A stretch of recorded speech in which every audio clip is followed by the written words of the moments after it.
Sir मेरा वो event and time analysis के ऊपर कुछ क्वेश्चन है कि जैसे कि सर अभी करंटली जो वर्ल्ड का सिनारियो है, जैसे कि श्रीलंका की हालत अभी हुई है, और ऐसा ही कहीं लग रहा है कि बांग्लादेश भी आने वाले 2-3 महीने में वही जगह पे पहुंच जाएगा। तो सर बांग्लादेश में जैसे श्रीलंका में तो वैसे भी नॉन मुस्लिम कंट्री है, तो भी वहां पे दिक्कत है। तो सर बांग्लादेश में तो सर बहुत सारी हरकतें हो सकती है। तो बांग्लादेश का बॉर्डर और वेस्ट बंगाल दोनों साथ साथ में है। तो सर उसके हिसाब से वहां पे क्या गवर्नमेंट नजदीक में कुछ एक्शन ले पाएगी या बाद में एक्शन लेगी? और सर एक आज दूसरा ये मैसेज आया कि government is trying to have one exchange, NSC and BSC दोनों को मर्ज कर रहे हैं वो लोग। एक तो ये आया था, और तीसरा सर ये चाइना ताइवान अभी चला है, तो आई गेस जस्ट अभी हेडलाइन आई कि यूएस के जो पेलोसी है उन्होंने चाइना ताइवान में लैंड कर लिया है। तो सर वो भी क्या एग्रीवेट होता दिख रहा है आपको? और सर एक और भी आई बात, रूपी अभी कुछ स्ट्रांग होने लगा है, तो सर वो आपको जर्नी कहाँ तक दिखती है? ये सारे सवालों को इवेंट एंड टाइम एनालिसिस के साथ देना है या मतलब मैंने तो कोरिलेट भी कर सवाल सकते पूछ लिया, मैंने तो सवाल पूछ लिया, अभी आपको जिस हिसाब से देना है। Event and time analysis sir जहाँ पे एप्लीकेबल है वहां पे वो, और जहाँ पे अपना टेक्निकल सपोर्ट करता है वहां पे टेक्निकल के हिसाब, स्टडी के हिसाब से। सो इवेंट एंड टाइम एनालिसिस में जो लास्ट वीडियो थी, अभी तक आई थिंक हम 3 वीडियोस हमने अपलोड करी हैं। एक तो है ब्रॉड ओवरऑल वर्ल्ड का क्या लगता है अगले 10 साल में, फिर उसके within I think 2 videos दी हैं। तो बट ऑब्वियसली गॉड्स ग्रेस अभी तक तो सब वैसे ही चल रहा है। बारिशें भी हुई दर्पण भाई जहाँ पे सर कम होती सर थी। सर बारिश में तो मैं क्या बोलूं सर, जैसे कि अहमदाबाद है, तो अहमदाबाद में पूरे सीजन का 25 से 30 इंच बारिश होती है, और वो भी कभी कभी 20-22 के बीच भी खत्म हो जाती है। तो आ, ये संडे को हम छोड़ दे, उसके अगले फिफ्थ मतलब 2 संडे से पहले 4 घंटे में 12 इंच बारिश हुई है अहमदाबाद में। और मतलब सर पानी वाला कहर वैसा ही है जैसे डिस्कशन हुई थी, है ना? मतलब लाइन टू लाइन, मतलब सर जैसे कि जहाँ पे कम बारिश, मतलब गुजरात में ज्यादा बारिश नहीं होती है, वहां पे बहुत सारी बारिश, और सौराष्ट्र रीजन में भी ज्यादा, जो कि गुजरात का सूखा, मतलब सूखा वहां पे रहता है, तो वहां पे भी बहुत बारिश हुई। तो सर ये वो तो इस हिसाब से जारी रहा है। और sir not even Gujarat sir, सब जगह पे, जैसे अभी कुछ दिनों पहले आई गेस कुछ यूएई में या कोई जगह पे फ्लड के वीडियोस आ रहे हैं। तो सर वो तो टाइम के हिसाब से और मुझे ऐसा लगता है कि आई गेस यहाँ पे जो भी बैठे हैं वो सब भी वही ऑब्जर्व कर रहे होंगे जो आप बोल रहे हैं। ठीक तो है। वो तो रहा है सर। फिर अर्थक्वेक का हो या फिर कोई भी हो, तो टाइम एंड इवेंट एनालिसिस के सब तो सब कुछ सही हो रहा है। तो सर इसीलिए तो मैंने आज क्वेश्चन पूछा कि क्यों, या गवर्नमेंट को मतलब will our government act before, कि जैसे बांग्लादेश के मुस्लिम कुछ यहाँ दिक्कतें पैदा करे, या फिर government will wait and watch? मेरी जो जस्ट रिसेंटली जो लास्ट वीडियो थी उसमें मैंने जिक्र किया था कि गवर्नमेंट अभी वीक रहेगी। गवर्नमेंट अभी बोल्ड स्टेप्स अपने आप नहीं उठाएगी। हाँ, इन रेसिप्रोकेशन उठाएगी। कोई सामने से कुछ करेगा तो उसके ऊपर रेसिप्रोकेट करके स्टेप उठाएगी, मगर खुद इनिशिएटिव जो बोल्ड स्टेप हैं वो करंट लीडरशिप जनवरी 2023 के बाद उठाएगी। पॉइंट नंबर 1, जनवरी 2023 के बाद वेस्ट बंगाल और साथ में दिल्ली, ये दोनों का डाउनफॉल, उनके जो लोग हैं जो उनके वहां पे जो लीड कर रहे हैं उनका डाउनफॉल आपको दिखेगा शुरू। यानी कि वेस्ट बंगाल के लीडर और जो दिल्ली के लीडर है उनका डाउनफॉल जनवरी 2023 से दिखेगा, क्योंकि गवर्नमेंट इतनी बोल्ड हो जाएगी कि इन दोनों के अगेंस्ट भी कई तरह की चीजें निकलेंगी।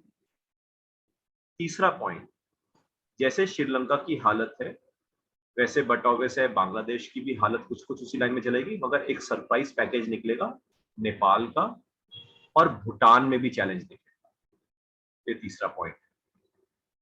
चौथा, कायदे से जो अब जो फेज है for the next 2 to 3 months, शायद अक्टूबर नवंबर तक का मैं बात करूं, अब आपको सी में यानी कि पानी में और एग्रेशन और एग्रेसिव एक्टिविटी सुनने को मिलेगी।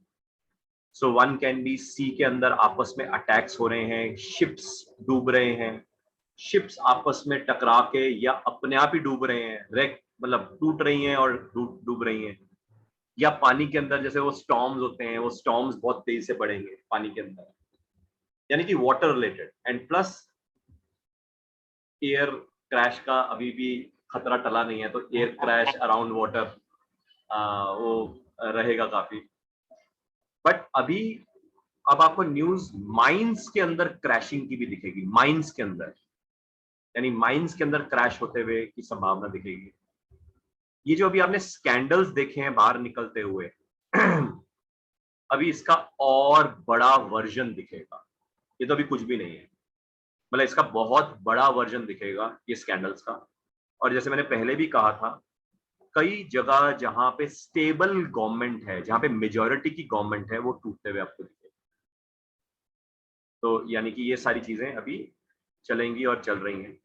इनफैक्ट अब जो स्कैम्स निकल के आएंगे, इवन जो रूलिंग पार्टी है उनके भी कुछ लोग इन्वॉल्व होंगे, उनका भी नाम आएगा।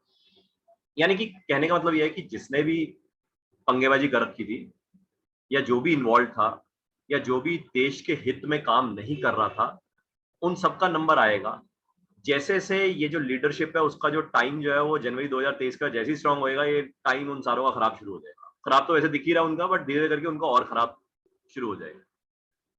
इवन रियल एस्टेट साइड पे मेरे को थोड़ी दिक्कतें दिखती हैं, स्पेशली वो रियल एस्टेट बिल्डर्स जो अभी भी साफ सुथरा काम नहीं कर रहे हैं। तो अभी आपको देखने को मिलेगा, जैसे मैंने पहले भी जिक्र किया था, मैं इसको थोड़ा एलैबोरेटिव वे में एक्सप्लेन करता हूँ। Real estate in India is a very good option for our portfolio. Portfolio के अंदर हमें रियल एस्टेट, पर्टिकुलरली लैंड, वो भी ऑथराइज्ड रेगुलेटेड वाली जो लैंड है उस पर हमें एक्सपोजर जरूर लेना चाहिए, मगर ये कॉशियसली लेना है।